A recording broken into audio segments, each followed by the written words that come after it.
Today we're going to unbox a brand new violin that my student bought from Facebook Market. Here it is. So I got it like this from Lalamove. It's in a plastic bag. And inside is case.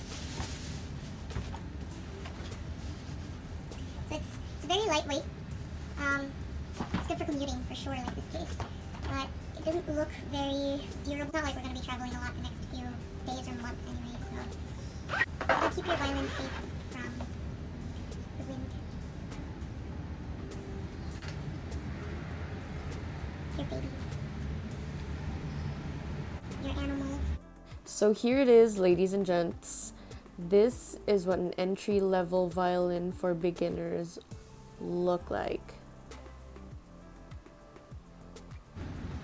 I actually recommend beginners to buy the cheapest violin they can find. If it's ever possible for them to try it out, like try a lot and try to find the one that sounds the least.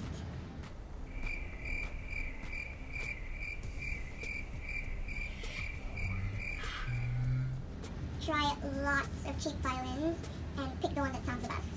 And then when you decide that you want to pursue like playing the violin, that's when you purchase a more expensive violin. That's when you invest in a more expensive violin. Under the tailpiece is, I suppose, the bridge. It's a bridge.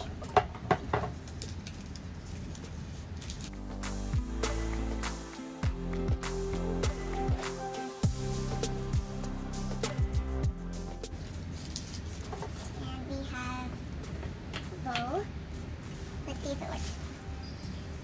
So you turn it to the right to tighten it.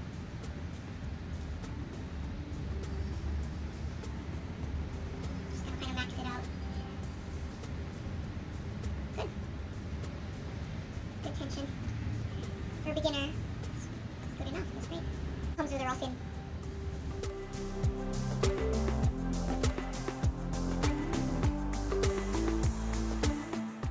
So there you go. We've unboxed a brand new violin. I hope you liked this video. If you did, give it a thumbs up, share, subscribe. So if you want to book one-on-one sessions with me, one-on-one online sessions, email me at lolachop@gmail.com or send me a direct message. We'd love to work with you all. Thank you.